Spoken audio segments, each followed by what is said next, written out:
Hello friends, this is Paritosh और आप देख रहे हैं आई स्पीक अबाउट मनी। आज इस वीडियो में हम बात करने वाले हैं पीपीएफ वर्सेस ईएलएसएस के बारे में। क्या मुझे अपना पैसा टैक्स सेविंग के लिए या हम कह सकते हैं कि रिटायरमेंट सेविंग के लिए पीपीएफ में रखना चाहिए या ईएलएसएस फंड में निवेश करना चाहिए। पीपीएफ में जो भी आप पैसा निवेश करते हो उसमें अंडर सेक्शन 80C आपको टैक्स डिडक्शन मिलता है और मैच्योरिटी पे भी आपको अमाउंट टैक्स फ्री मिलता है। ईएलएसएस सिमिलरली इसी का एक अल्टरनेटिव है टैक्स सेविंग के हिसाब से देखा जाए। हालांकि ईएलएसएस एक इक्विटी फंड होता है, डाइवर्सिफाइड फंड की तरह काम करता है, large cap, mid cap and small cap तीनों में अपना एक्सपोजर रखता है, लेकिन उसमें अप टू 1.5 लाख आपको under section 80C tax deduction मिलता है। पीपीएफ में लिमिट है आपकी 1.5 लाख रुपए तक की कर सकते हो साल भर का, उसमें भी आपको टैक्स डिडक्शन मिलता है। लेकिन यहाँ पे इस वीडियो में हम एक्सेल पे, मैंने एक एक्सेल बनाई है आप लोगों को दिखाने के लिए, समझाने के लिए कि इन दोनों में से अगर मैं 15 साल का समय दिया होता अपने इन्वेस्टमेंट्स को तो मेरे को कहाँ ज़्यादा फ़ायदा होता। कैलकुलेशन को थोड़ा सा कॉम्प्लेक्स ना करा जाए तो मैं पार्सल विड्रॉल के ऑप्शन की बात नहीं करूँगा।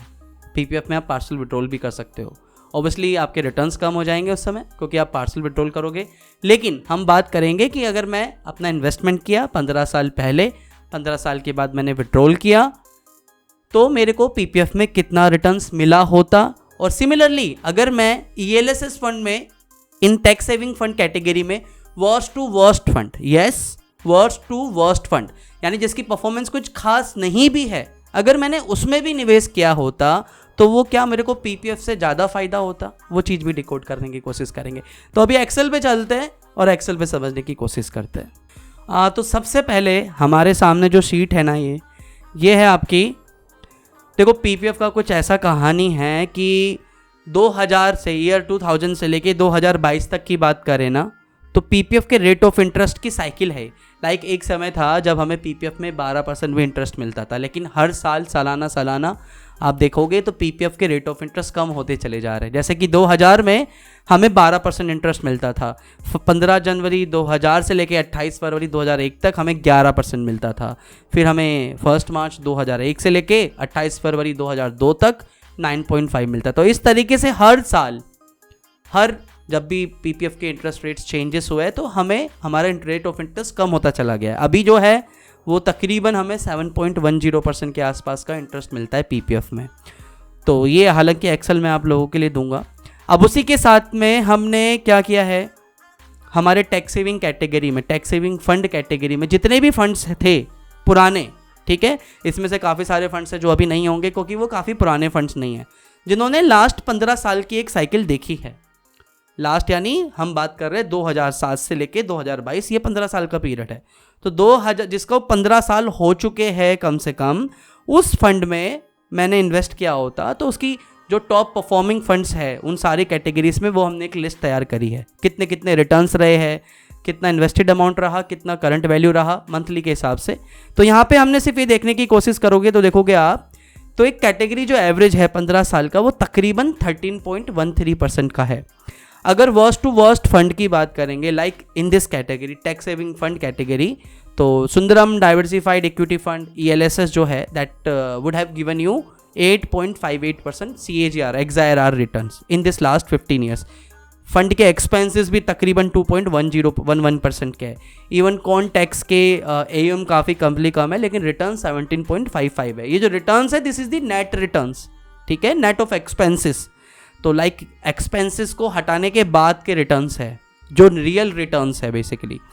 जैसे दूसरा एग्जांपल देखोगे तो LIC का भी same scenario, LIC mutual fund tax 8.75% in the last 15 years.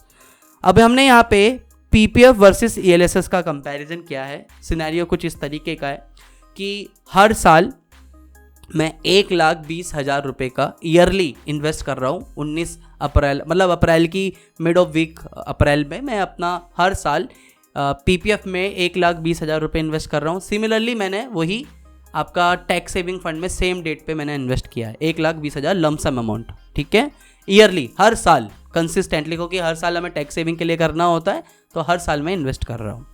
तो कहानी कुछ इस, अब मैंने यहाँ पे HDFC टैक्स सेवर इसलिए लिया है क्योंकि काफ़ी पुराना फंड है। अगर सुंदरम की बात करें या LIC की बात करें तो सुंदरम जो स्टार्ट हुआ था तकरीबन 2005 में स्टार्ट हुआ था, आपका 2005 में, और LIC काफ़ी पुराना फंड है। तो यहाँ पे हमने एक काफ़ी पुराना फंड लिया, लाइक HDFC टैक्स सेवर 1996 का फंड है। और अभी की बात करें तो HDFC टैक्स सेवर की कोई इतनी खास परफॉर्मेंस नहीं है। हमारे पास काफ़ी सारे ऑप्शन आ चुके हैं टैक्स सेविंग में, like IDFC tax saving fund, मेरा ऐसा टैक्स सेवर आपका हो गया, एक्सिस लॉन्ग टर्म इक्विटी हो गया, जो अभी आज के लास्ट 5 सालों के जिनकी कंसिस्टेंट परफॉर्मेंस रही है, काफ़ी अच्छे फंड है, टॉप फंड्स है। लेकिन मैंने एक मीडियम टाइप फंड लिया है जो कि एक एवरेज फंड लिया है कैटेगरी में। तो इसका जो तकरीबन एक्सपेंसेस है दैट इज़ दी 1.78% के आसपास का है। 2007 से हमने डेट ली है, तकरीबन 19,20,000 रुपये के करीब का आपकी जेब से इन्वेस्टमेंट किया होता। इसकी जो वैल्यू होती ना वो तकरीबन 53,66,055 रुपीज़ के आसपास की होती आज 19 अप्रैल के आसपास। इस स्कीम का जो रिटर्न होता तकरीबन 12.51% के आसपास का रिटर्न्स होता। लेकिन वहीं PPF में आपका जो टोटल कॉर्पस होता, आप साल का 1,20,000 रुपये डाल रहे होते तो वो होता तकरीबन 37,62,000 के आसपास का। अब यहाँ पे PPF रिटर्न 8.39% क्यों आया है? अभी जो PPF का रेट ऑफ इंटरेस्ट है वो है 7.10, लेकिन 8.39% इसलिए लिया है क्योंकि हमने ये बैक एंड कैलकुलेशन करी है।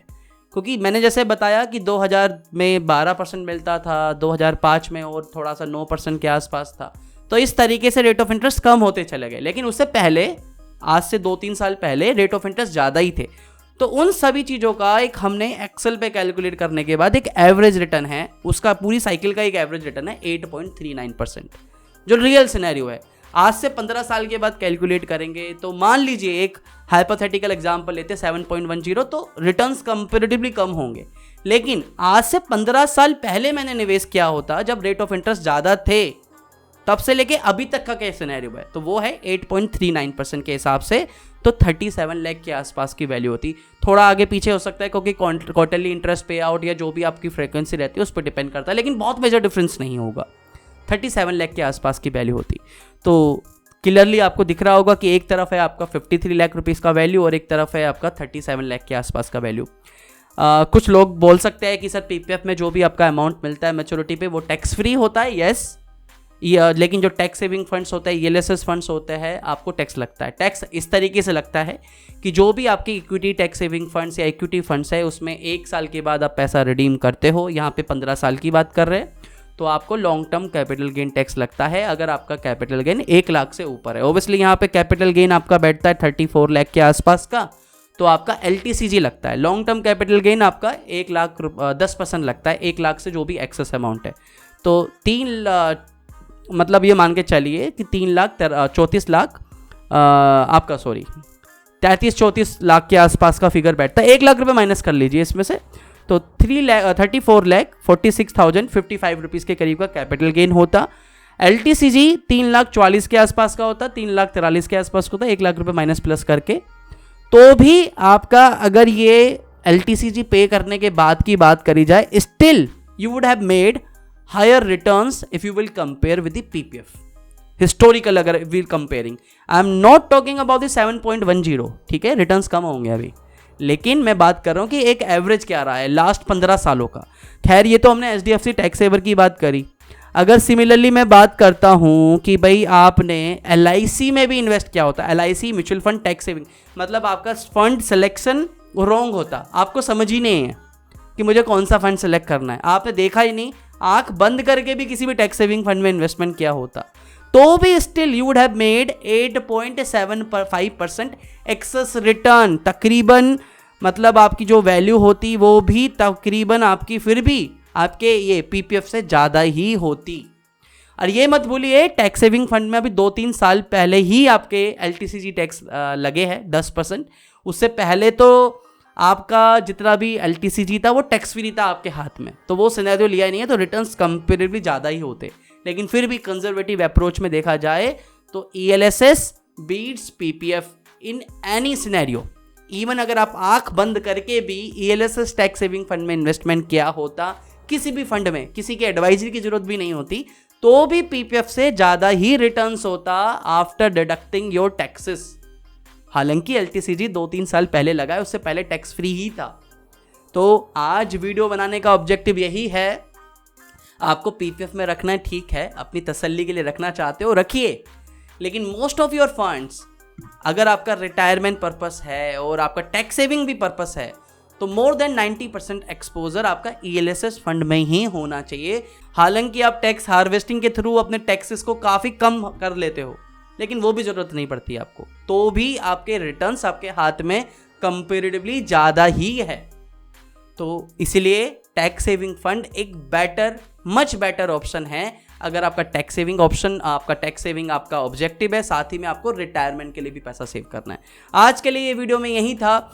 ये एक्सेल डिस्क्रिप्शन में हमेशा की तरह आपको मिल जाएगी, और अगर ये वीडियो पसंद आई है तो वीडियो के लाइक का बटन है, लाइक जरूर कीजिए। आज हम हालांकि टर्म प्लान्स पे वीडियो बनाने वाले थे, बिकॉज मेरी उस पर कुछ वर्किंग चल रही है तो वो वीडियो मैं बना नहीं पाया, लेकिन यस बहुत जल्दी वो वीडियोस आपको मिलेंगी।